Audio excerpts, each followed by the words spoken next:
ফিরআউন তখন নিঃস্ব, দেউলিয়া ও ঋণে জর্জরিত। ঋণ পরিশোধ করার ভয়ে ঘরের মধ্যে সে সবসময় লুকিয়ে থাকত। সেই সময় একে একে পাওনাদার তার বাড়িতে আসতে থাকত। ফিরআউন ছিল খুবই চালাক, চতুর এবং প্রতারক। শুধু প্রতারকই না, তার পাশাপাশি বড় ধরনের বাটপার। তাই সে ঘরের মধ্যে থাকলেও ঘরের দরজাটা রাখত খোলা, যাতে পাওনাদাররা বুঝতে পারে বাড়িতে কেউ নেই। দিনের পর দিন এভাবেই পাওনাদার সেখানে আসে, কিন্তু ফিরআউনের দেখা পায় না। অতঃপর তারা না পেয়ে ফিরে যেত। ফিরআউন একা একা ভাবতে থাকে, এভাবে আর কতদিন সে লুকিয়ে রাখবে নিজেকে। নিজেকে তো প্রতিষ্ঠিত করতেই হবে। সেই সময় মিশর ছিল অর্থনৈতিক দিক থেকে বিশ্বের মধ্যে সবথেকে সেরা।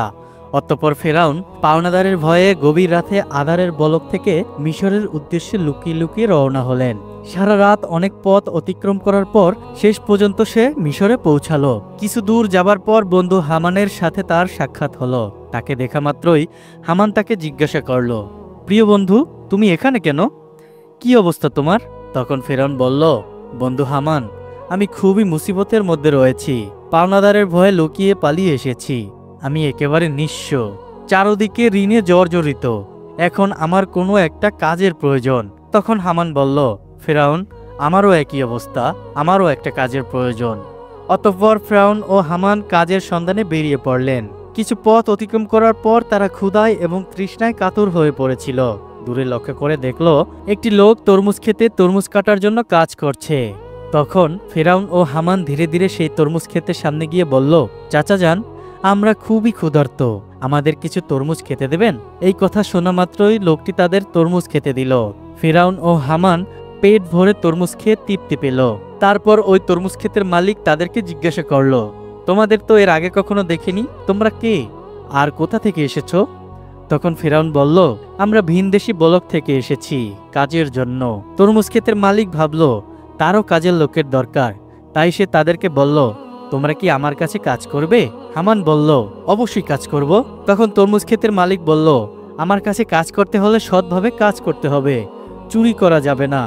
ফিরআউন ছিল প্রতারক, তাই সে চালাকি করে বলল, আমি জীবনে কখনো মিথ্যা কথা বলিনি, আর চুরি তো দূরের কথা। এইভাবে বিভিন্ন চালাকি পন্থা অবলম্বন করে ফিরআউন ও তার বন্ধু হামান তরমুজ ক্ষেতের মালিকের মন জয় করে নেয়। তারপর তারা কাজে নিযুক্ত হয়ে যায়। পরের দিন থেকে ফিরআউন ও হামান তরমুজ নিয়ে বাজারে যায় এবং বাজারে সেগুলো চড়া দামে বিক্রি করতে থাকে। এদিকে মালিককেও বেশি লাভ দেখায়। এভাবে আরো বেশি মালিকের মন জয় করে নেয় তারা।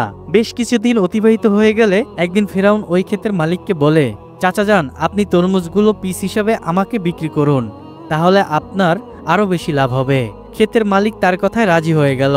অতঃপর পরের দিন থেকে ফিরআউন তরমুজগুলো আবারও বাজারে বিক্রি করতে নিয়ে গেল। ফিরআউন তরমুজগুলো পিস হিসেবে কিনত, মাঝে মধ্যে কিছু তরমুজ চুরিও করত এবং বাজারে এসে তরমুজগুলো টুকরো টুকরো করে চড়া দামে বিক্রি করত। এভাবেই চালাকি করে ফিরআউন অনেক টাকা উপার্জন করলো। একদিন রাতে ফিরআউন তার বন্ধুকে বলল, হামান, এভাবে যদি আমরা শুধু তরমুজ বিক্রি করি তাহলে জীবনে কিছুই করতে পারবো না, আমাদের অন্য কিছু করতে হবে। সেই সময় ঘটে যায় এক চমৎকার ঘটনা। মিশরের বাদশা তার সেনাবাহিনী দ্বারা দেশের মধ্যে একটি বিজ্ঞপ্তি জারি করে। সেনাবাহিনীরা বিভিন্ন জায়গায় গিয়ে বলে, এত ধারা জানানো যাইতেছে যে মিশরের কবরস্থানে একটি দারোয়ানের প্রয়োজন। যদি কোনো ব্যক্তি এই চাকরি করতে ইচ্ছুক হও তাহলে সে যেন অতি সত্বর মিশরের বাদশার দরবারে যোগাযোগ করে। এই কথা বলে সেনাবাহিনীরা সেখান থেকে চলে গেল। এই সমস্ত কথা প্রত্যক্ষ এবং পরোক্ষভাবে শ্রবণ করার পর ফিরআউন তার বন্ধুকে বলল, হামান, চলো আমরা রাজ দরবারে যাই। হামান বলল, আমার মনে হয় এটা সম্ভব হবে না। তখন ফিরআউন বলল, এই কাজ হাতছাড়া করা যাবে না, চলো আমরা একবার চেষ্টা করি। অতঃপর ফিরআউন ও হামান দেরি না করে সাথে সাথে মিশরের বাদশার দরবারে হাজির হয়ে গেল। মিশরের বাদশা তাদেরকে জিজ্ঞাসা করল, তোমরা কে আর কি চাও? তখন ফিরআউন করজোরে অনুরোধ করে বলল, আমি মুসাফির, ভিন দেশ থেকে এসেছি, আমি খুবই অভাবী। আমি শুনেছি আপনি কবরস্থানের দারোয়ানে নিযুক্ত করবেন, তাই দয়া করে আমাকে যদি এই চাকরিটা দিতেন আপনার কাছে আমি চিরকৃতজ্ঞ থাকতাম। মিশরের বাদশা ফিরআউনকে দেখে মনে মনে ভাবল, তার তো শরীর স্বাস্থ্য ভালো, চেহারাও ভালো, মনে হয় সে পারবে। এই ভেবে ফিরআউনকে কবরস্থানের দারোয়ানের চাকরিতে নিযুক্ত করলো। পরের দিন থেকে ফিরআউন মিশরের কবরস্থানের দারোয়ানের চাকরিতে নিযুক্ত হলো। দিন রাত ফিরআউন কবরস্থানের সামনে দাঁড়িয়ে থাকতে লাগলো। আর পাশে একটি ছোট্ট ঘরে তার বন্ধু হামানও ফেরাউনের সাথে বসবাস করতে লাগলো। একদিন রাতে কয়েকজন লোক একটি মৃত লাশকে দাফন করতে আসলো, কিন্তু ফেরাউন তাদেরকে বাধা দিল, কবরস্থানে ঢুকতে দিল না। তখন তারা বলল, কি ব্যাপার, আপনি লাশ দাফন করতে দিচ্ছেন না কেন? আসলে ফেরাউন ছিল প্রতারক এবং বাটপার, তাই সে চালাকি করে বলল, আপনারা কি শোনেননি, মিশরের বাদশা নতুন আইন জারি করেছে, মৃত লাশকে দাফন করতে হলে 1 স্বর্ণমুদ্রা দিতে হবে। এই লোকগুলো ফেরাউনের কথা বিশ্বাস করে নেয় এবং তাকে 1 মুদ্রা স্বর্ণ দিয়ে লাশ দাফন করে। এইভাবে প্রচার হয়ে যায় যে একটি লাশ দাফন করতে হলে 1 স্বর্ণমুদ্রা দিতে হবে দারোয়ানকে। এইভাবে ফেরাউন প্রতারণা করে অনেক টাকা উপার্জন করে নেয়। সেই সময় ঘটে যায় আরেক আজব ঘটনা। মিশরে সেই সময় আল্লাহর গজব শুরু হয়। চারদিকে কলেরা, বসন্ত রোগে প্রচুর মানুষ মারা যেতে থাকে। অতঃপর কিছু লোক মৃত লাশকে দাফন করার জন্য কবরস্থানে আসলে তখন ফেরাউন আরো চালাকি করে বলতে লাগলো, মিশরের বাদশা নতুন আইন জারি করেছে, যদি কোনো ব্যক্তি কলেরা, বসন্ত রোগে মারা যায় তাহলে 2 স্বর্ণমুদ্রা দিয়ে তবেই তাকে এই কবরস্থানে দাফন করতে পারবে। ফেরাউন প্রতারণা করে সবার কাছ থেকে স্বর্ণমুদ্রা নিয়ে অনেক টাকা উপার্জন করলো। এইভাবে সেই বছর অতিবাহিত হয়ে গেল। এরপর ফেরাউন তার বন্ধুকে বলল, হামান, এই দেখো 2 বস্তা টাকা উপার্জন করে ফেলেছি, কিন্তু এইগুলো আমরা মিশরের বাদশার নিকট নিয়ে যাব। এই কথা শুনে হামান যেন চমকে গেল। সে বলল, ফেরাউন, তোমার কি মাথা খারাপ হয়ে গিয়েছে? যে টাকার জন্য এত কষ্ট করলে, সবার থেকে প্রতারণা করলে, আর শেষ পর্যন্ত কিনা সেই টাকাগুলো বাদশাকে দিয়ে দেবে? ফেরাউন বলল, হামান, ধৈর্য ধরো, আমার বুদ্ধি ক্রমশ প্রকাশ পাবে। অতঃপর পরের দিন দেরি না করে ফেরাউন ও হামান 2 বস্তা স্বর্ণমুদ্রা নিয়ে মিশরের বাদশার দরবারে হাজির হলো। মিশরের বাদশা তাকে জিজ্ঞাসা করলো, কি ব্যাপার, তুমি বস্তা নিয়ে রাজদরবারে এসেছো কেন? তখন ফেরাউন বলল, জাহাপানা, আমি 2 বস্তা স্বর্ণমুদ্রা নিয়ে এসেছি। এই কথা শুনে বাদশার মন্ত্রী তাকে ধমক দিয়ে বলল, তোমার সাহস দেখে আমি যেন অবাক হয়ে যাচ্ছি, তুমি মিশরের বাদশার সামনে দাঁড়িয়ে টাকার বড়াই দেখাচ্ছ। তখন মিশরের বাদশা বলল, এত স্বর্ণমুদ্রা তুমি কোথায় পেলে, আর এটা নিয়ে এসেছো কেন? তখন ফেরাউন বলল, জাহাপানা, যারা মৃত লাশকে দাফন করতে আসতো তাদের কাছ থেকে আমি 1 স্বর্ণমুদ্রা নিতাম। তাছাড়া এতে আমার বেতনের টাকাও আছে। আমার মূল উদ্দেশ্য হলো মিশরে গত 2 বছর যে সকল গরিব মানুষ খাজনা দিতে পারেনি তাদের পক্ষ থেকে আমি স্বর্ণের মুদ্রাগুলি আপনাকে দিলাম, আপনি তাদের খাজনা মাফ করে দিন। এমন কথা শুনে সেখানে থাকা সমস্ত লোক আশ্চর্য হয়ে গেল। মিশরের বাদশা তার এই কর্মকাণ্ড দেখে অবাক হলো এবং তার প্রতি দৃষ্টি আকর্ষণ করলো। পরের দিন সারা মিশরে প্রচার হয়ে গেল যে একজন কবরস্থানের দারোয়ান মিশরের গরিবের মানুষের 2 বছরের খাজনা মিটিয়ে দিয়েছে। সমস্ত মিশরের লোক বলতে লাগলো, এমন ভালো মানুষ সারা মিশরে দ্বিতীয়টি দেখা যায় না। এই ব্যক্তিটি কবরস্থানে দারোয়ান না হয়ে যদি আমাদের দেশের বাদশা হতো তাইলে কতই না সুখী হতাম। এইভাবে প্রথমে মিশরের বাদশা, তারপর মিশরের মানুষের মন জয় করে নিল ফেরাউন। অতঃপর অনেকদিন অতিবাহিত হয়ে গেল। একদিন মিশরের বাদশা বার্ধক্যজনিত রোগে ইন্তেকাল করলেন। তখন চারিদিকে সবাই চিন্তিত হয়ে পড়ল, কে হবে দ্বিতীয় রামেসিস মিশরের বাদশা। কয়েকদিন পর রাজদরবারে একটি জরুরি মিটিং এর আয়োজন করা হলো। সেখানে থাকা বিশিষ্ট জ্ঞানী ব্যক্তিদের মধ্যে একজন বলল, এইভাবে তো আর মিশরের বাদশার আসন খালি রাখা যায় না, কে হবে মিশরের বাদশা, আপনারা সবাই আলোচনা করে বলুন। তখন সেখানে থাকা একজন বলল, হুজুর, আমাদের মনে হয় যে ছেলেটি কবরস্থানের দারোয়ান, অর্থাৎ সেই ফেরাউন, তার যেমন স্বাস্থ্য তেমন তার উপকার, তাছাড়া সে তো খুবই ভালো, জনগণের কথাও ভাবে, আমাদের মনে হয় তাকে বাদশা করা উচিত। তখন সেই বিশিষ্ট ব্যক্তিটি বলল, ঠিক আছে, তবে তাই হোক। সবার অনুমতিতে ফেরাউন হলো মিশরের বাদশা। যে লোকটি একদিন তরমুজ বিক্রি করত, কবরস্থানের দারোয়ান ছিল, ভাগ্যের পরিবর্তনে সে আজ সমস্ত মিশরের বাদশা। আসলে ফেরাউন যে কত নিকৃষ্ট মানুষ ছিল তা কারো জানা ছিল না। এদিকে ফেরাউন মিশরের বাদশা হবার পরে আবারও বিভিন্ন চালাকি ও প্রতারণা শুরু করতে লাগলো। তার বন্ধু হামানকে সে মন্ত্রী বানিয়ে দিল। একদিন ফেরাউন রাজদরবারে বসেছিল। তিনি হঠাৎ করে ঘোষণা করলেন, সমগ্র মিশরে গত 1 বছরে কোনো মানুষের খাজনা দিতে হবে না। এই সমস্ত খাজনা ফেরাউনের তরফ থেকে মাফ করা হবে। এই খবর পেয়ে সমগ্র বিশ্বের সাধারণ গরিব মানুষ ভীষণ খুশি হলো। অতঃপর ফেরাউন ও হামান ছাড়া যখন কেউ ছিল না, তখন হামান বলল, বন্ধু ফেরাউন, এভাবে যদি সমস্ত খাজনা মাফ করে দাও তাহলে বাদশাহী চলবে কিভাবে? ফেরাউন বলল, হামান, ধৈর্য ধরো, এরপর আমি এমন বুদ্ধি করব যে সারা জীবন আমরাই হব সমগ্র বিশ্বের বাদশা। এমন কোনো শক্তি নেই যে আমাদেরকে হারাতে পারবে, তার জন্য বুদ্ধির প্রয়োজন। এই কথা বলে তারা দুজন একে একে চলে গেল। পরের দিন থেকে সারা মিশরে ফেরাউনের নামে আলোচিত হতে লাগলো। এই সময় হামান ফেরাউনকে ডেকে বলল, বন্ধু ফেরাউন, তুমি যদি সারা জীবন বাদশা হতে চাও তাহলে কিছু কাজ অবশ্যই প্রয়োজন। তখন ফেরাউন বলল, কি সেই কাজ? এরপর হামান একে একে সব বলে দিল ফেরাউনকে। অতঃপর ফেরাউন রাজদরবারে একটি জরুরি মিটিং এর আয়োজন করলো। তখন ফেরাউন বলল, আজ থেকে সারা মিশরে কোনো শিক্ষা ব্যবস্থা থাকবে না, সমস্ত পাঠশালা বন্ধ করে দেওয়া হবে। ফেরাউন রাজকীয় ফরমান জারি করলো, মিশরে কোনো ব্যক্তি শিক্ষা নিতে পারবে না এবং শিক্ষা দিতেও পারবে না। যদি কোনো ব্যক্তি এই হুকুমের অমান্য করে তাহলে তাকে হত্যা করা হবে। সারা মিশরে যারা ছোট ছোট পাথরের মূর্তি বানিয়ে পূজা করে সেগুলি যেন ভেঙে দিয়ে ফেরাউনের মূর্তি পূজা করে। এইভাবে অল্প দিনের মধ্যে ফেরাউনের কথায় ভীত হয়ে লেখাপড়া বন্ধ করে দেয় সমস্ত মানুষ এবং সমগ্র মিশরের মানুষ আল্লাহর কথা ভুলে গিয়ে মূর্খ অজ্ঞতা হয়ে পড়ে।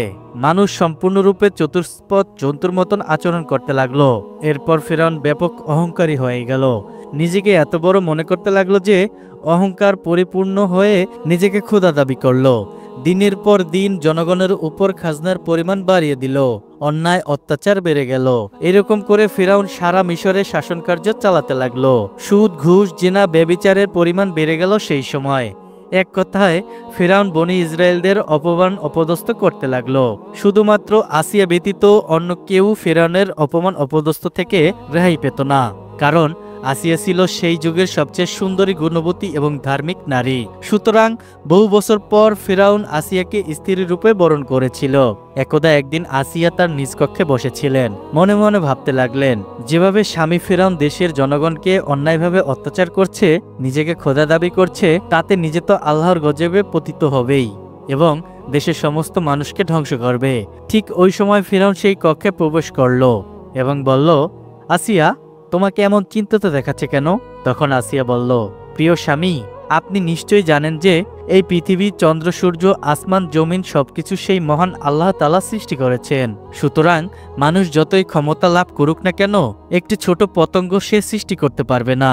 মানুষ সবসময় মরণশীল, একদিন সবাইকে পৃথিবী ছেড়ে চলে যেতে হবে। তাই আপনি নিজেকে খোদা দাবি বন্ধ করুন এবং আল্লাহর পথে ফিরে আসুন। এই কথা শোনা মাত্রই ফেরাউন খুবই রাগান্বিত হয়ে ধমক দিয়ে আসিয়াকে বলল, আসিয়া, এই কথা যদি অন্য কেউ বলতো তাহলে আমি তাকে হত্যা করতাম। সবাই যেমন আমাকে খোদা মেনে নিয়েছে, তুমিও আমাকে খোদা বলে মেনে নাও, নয়তো তোমার অবস্থা তাদের মতোই হবে। এই কথা বলে ফেরাউন সেখান থেকে চলে গেল। এদিকে আসিয়া খুব চিন্তিত হয়ে পড়ল, কেননা তার কিছুই করার ছিল না। চোখ দিয়ে শুধু অশ্রু ঝরতে লাগলো। এইভাবে বহুদিন অতিবাহিত হয়ে গেল। অতঃপর ফেরাউন একদিন নিজ কক্ষে শায়িত ছিলেন।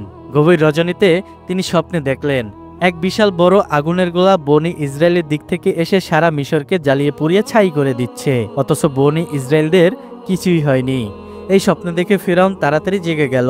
ফেরাউন দেরি না করে পরের দিন দেশের বিভিন্ন প্রান্তে থাকা বড় বড় জ্যোতিষীদের দরবারে ডাকলেন এবং নিজের স্বপ্নের ব্যাখ্যা করলেন। ফেরাউনের এই স্বপ্নের তাবির করে জ্যোতিষীদের মধ্যে একজন জ্যোতিষ বলল, জাহাপানা, আপনি কিছু মনে করবেন না, ভবিষ্যতে আমরা আপনার মৃত্যু দেখতে পাচ্ছি। আপনি বেশি দিন মিশরে বাসা থাকতে পারবেন না, আপনার ক্ষমতা চূর্ণ বিচূর্ণ হয়ে যাবে। এই কথা শ্রবণ করে ফেরাউন অত্যন্ত রাগান্বিত হয়ে জ্যোতিষীকে ধমক দিয়ে বলল, কি বলতে চাইছো? আমাকে ক্ষমতা থেকে হারাবে এমন কোনো শক্তি আছে? তখন জ্যোতিষী বলল, বনি ইসরায়েলদের মধ্য হতে মুসা নামক একটি ছেলে আপনার ক্ষমতা শেষ করে দিবে। এই কথা বলে তারা সেখান থেকে চলে গেল। কিছুদিন পর ফেরাউন হামানকে বলল, সারা মিশরে যে ঘরে শিশুপুত্র সন্তান থাকবে তুমি সৈন্যবাহিনী নিয়ে তাদেরকে হত্যা করো। ফেরাউনের কথা মতো হামান সেনাবাহিনী নিয়ে মিশরের প্রতিটি বাড়িতে তল্লাশি করে পুত্র সন্তানদের হত্যা করতে লাগলো। তাফসীরকারকদের মতে এভাবেই ৮০,০০০ পুত্র সন্তান হত্যা করা শেষ হলো। তখন ফেরাউন আবার মিশরের সবচেয়ে বড় জ্যোতিষীদের গণনার জন্য আনা হলো। অতঃপর জ্যোতিষীরা তখন বলল, জাহাপানা, আমরা গণনা করে দেখতে পাচ্ছি আপনি যতগুলো পুত্র সন্তান হত্যা করেছেন তার মধ্যে মুসা নামক সেই ছেলেটিই নেই। তখন ফেরাউন বলল, ভালো করে গণনা করো। এবার জ্যোতিষীরা বলল, জাহাপানা, আমরা গণনা করে দেখতে পাচ্ছি আপনি যতই তাকে হত্যা করার চেষ্টা করেন না কেন, তাকে কেউ হত্যা করতে পারবে না। মুসা নামক সেই ছেলেটি আপনার ক্ষমতা চূর্ণ বিচূর্ণ করে দেবে, আর সেই ছেলেটি এখন শিশু। এই কথা শোনা মাত্রই ফেরাউন আরো রাগান্বিত হলো এবং সাথে সাথে হুকুম করলো, তোমরা প্রতিটি ঘরে গিয়ে তল্লাশি করো, যে ঘরে মুসা থাকুক না কেন তাকে হত্যা করো। এই খবর সারা মিশরে ছড়িয়ে পড়ল। তখন হযরত মুসা আলাইহিস সালামের আম্মাজান খুবই চিন্তিত হয়ে পড়লেন, কিভাবে তার শিশু মুসাকে বাঁচাবে। ঠিক ওই সময় তার কন্যা মরিয়ম নদীর চরে ছাগল চড়াচ্ছিল। ভালো করে লক্ষ্য করে দেখলো হামান সহ ফিরাউনের অনেক সৈন্যবাহিনী তাদের বাড়ির দিকেই যাচ্ছে। এটা দেখার পর মরিয়ম খুব দ্রুত তার বাড়ির দিকে চলে আসলো এবং মাকে বলল, আম্মা জান, ফিরাউনের সৈন্যবাহিনী আমাদের বাড়ির দিকেই আসছে, আমার ভাই মুসাকে তুমি বাঁচাও। এই কথা শুনে হযরত মুসা আলাইহিসসালামের আম্মাজান একেবারে হতভম্ব হয়ে গেল। তিনি কিছুতেই বুঝতে পারছে না কি করবে। ততক্ষণে ফিরাউনের সৈন্যবাহিনী তাদের বাড়ি ঘিরে ফেলেছে। এমন সময় আল্লাহ রাব্বুল আলামিন গায়েবী আওয়াজের মাধ্যমে বললেন, হে মুসার আম্মাজান, তুমি দেরি করো না, তোমার পুত্র মুসাকে জ্বলন্ত চুলায় রেখে দিয়ে আসো। হযরত মুসা আলাইহিসসালামের আম্মাজান আর দেরি না করে জ্বলন্ত চুলায় শিশু মুসা আলাইহিসসালামকে রেখে দিলেন। আর তখন হঠাৎ করে ফিরাউনের সৈন্যবাহিনী ঘরের মধ্যে প্রবেশ করল। তারা বলল, আমরা খবর পেয়েছি তোমার ঘরের মধ্যে মুসা নামক পুত্র সন্তান আছে, তাড়াতাড়ি আমাদের কাছে তাকে দিয়ে দাও। তখন আম্মাজান বললেন, এই দেখুন, আমার তো কন্যা সন্তান, যদি আমার ঘরে মুসা থাকে তাহলে তোমরা খুঁজে বের করো। তারপর ফিরাউনের সৈন্যবাহিনী ঘরের এদিকে ওদিকে তন্ন তন্ন করে খুঁজতে লাগলো, কিন্তু কোথাও ছোট্ট শিশু মুসাকে পেল না। অবশেষে অনেক খোঁজাখুঁজির পর সেখান থেকে তারা সবাই চলে গেল। এরপর হযরত মুসা আলাইহিসসালামের আম্মাজান কাঁদতে কাঁদতে ওই জ্বলন্ত চুলার কাছে গিয়ে দেখলো হযরত মুসা আলাইহিসসালাম বেঁচে আছে এবং ওই জ্বলন্ত আগুনের মধ্যেই খেলা করছে। আল্লাহর কুদরতে হযরত মুসা আলাইহিসসালামের একটি পশমও আগুনে পুড়ে যায়নি। তখন হযরত মুসা আলাইহিসসালামের আম্মাজান আল্লাহর দরবারে শুকরিয়া আদায় করলেন এবং বললেন, হে আল্লাহ, তুমি সমস্ত ক্ষমতার মালিক, সমস্ত প্রশংসা তোমারই। আল্লাহ গো, তুমি আমার পুত্র মুসাকে বাঁচিয়েছ। অতঃপর হযরত মুসা আলাইহিসসালামের আম্মাজান ওই দিন রাতে স্বপ্ন দেখলেন আল্লাহ রাব্বুল আলামিন বলেছেন, তুমি একটা কাঠের সিন্দুক তৈরি করো এবং হযরত মুসা আলাইহিসসালামকে ওই সিন্দুকের মধ্যে দিয়ে নীল নদে ভাসিয়ে দাও। এদিকে আল্লাহ রাব্বুল আলামিন জিবরাইল আলাইহিসসালামকে ডেকে বললেন, হে জিবরাইল, তুমি যাও মুসা আলাইহিসসালামের আম্মাকে সাহায্য করো। এই নির্দেশ পেয়ে হযরত জিবরাইল আলাইহিসসালাম মুসা নবীর বাড়ির দিকে আসতে লাগলেন। সকালবেলা হযরত মুসা আলাইহিসসালামের আম্মাজান নিজের ঘরের সামনেই খুবই চিন্তিত অবস্থায় ছিলেন। এমন সময় দেখলেন একজন দরবেশ তার বাড়িতে এসে হাজির হলেন। তখন মুসা নবীর আম্মাজান বললেন, আপনি কে? আপনাকে তো চিনতে পারলাম না। তখন তিনি নিজের পরিচয় গোপন রেখে বললেন, আমি একজন কাঠ মিস্ত্রি, আপনার কি কোনো কাঠের জিনিস তৈরি করতে হবে?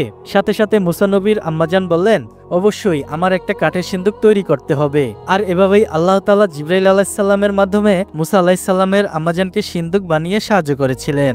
অতঃপর মুসা আলাইহিসসালামকে নীল নদে ভাসিয়ে দিলেন তার আম্মাজান। আল্লাহর কি কুদরত! নীল নদের স্রোত যেদিকে যায় হযরত মুসা আলাইহিসসালামের কাঠের সিন্দুক ওই স্রোতের উল্টা দিকে যায়। এইভাবে ভাসতে ভাসতে হযরত মুসা আলাইহিসসালামের কাঠের সিন্দুক ফিরাউনের রাজদরবারের কাছে গিয়ে পৌঁছালো। সেখানে উপস্থিত ছিল ফিরাউন এবং তার স্ত্রী মা আসিয়া এবং দাসদাসীরা।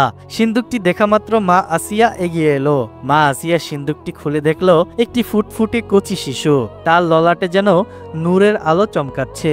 এত সুন্দর শিশু সে যেন কখনোই দেখেনি। তাই দেরি না করে মা আসিয়া মুসা আলাইহিসসালামকে কোলে তুলে নিল এবং ফিরাউনের কাছে গিয়ে বলল, দেখুন কত সুন্দর শিশু, এই শিশুটিকে আমি লালন পালন করব।